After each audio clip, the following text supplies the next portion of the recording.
как активистки, но каким-то образом это произошло. Я не буду пересказывать встречу с послом, я думаю, что это сделает успешно Наира.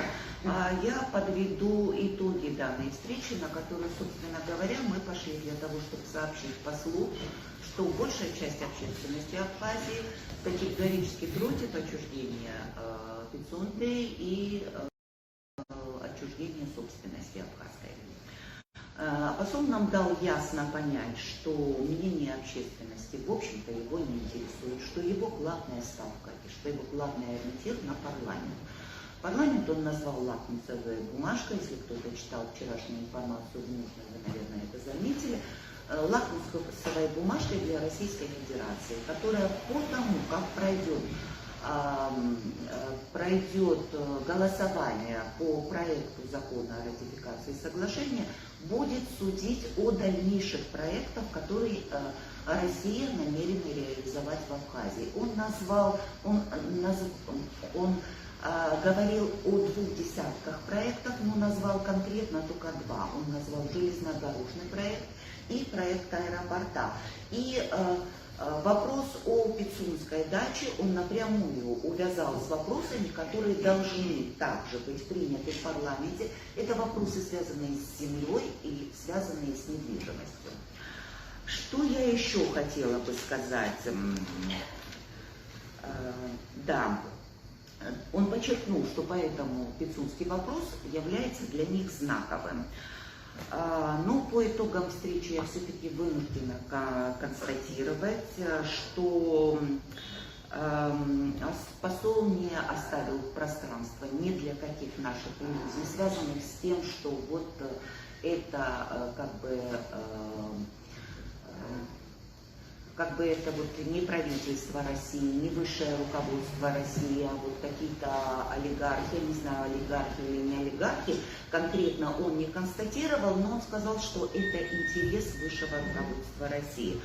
Он аргументировал желание России получить Пицунскую дачу в собственность тем, что, на мой взгляд, очень малоубедительный аргумент, тем, что Путин желает проводить встречу на Пицунской даче, но не как на территории Абхазии, а как на территории Российской Федерации. Так, я даже процитирую.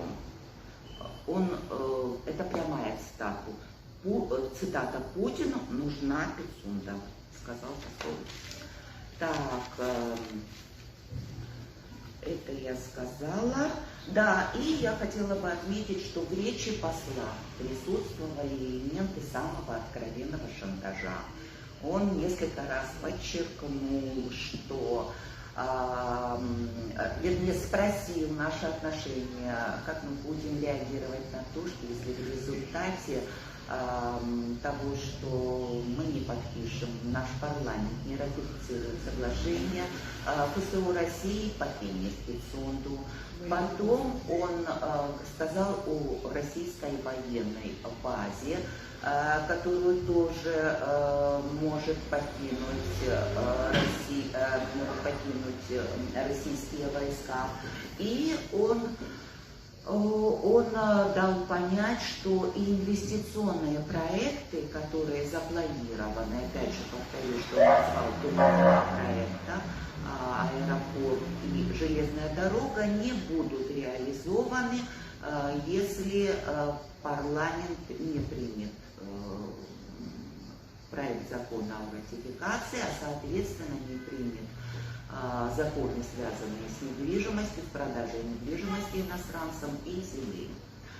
Вот как бы вполне возможно, что вот я немного, много более не так, как Наира и Лариса восприняла данную встречу, но, на мой взгляд, акценты посла были достаточно красноречивыми, и противоречия интервью, которое он давал РИА Новости, он даже намекнул, но опять же это было в форме вопроса.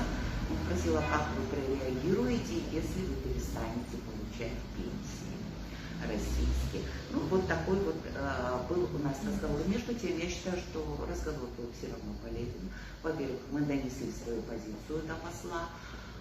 Во-вторых, он все-таки понимает, что мнение общественности и мнение нынешней власти, они разнятся. Вот. И в-третьих, как бы это уже, собственно, мое мнение, я не считаю, что в данной ситуации мы должны апеллировать к послу Российской Федерации. У нас есть президент, который должен защищать интересы нашей страны и нашего народа. А президент России, конечно, будет защищать интересы своей страны и своего народа. Спасибо. Спасибо.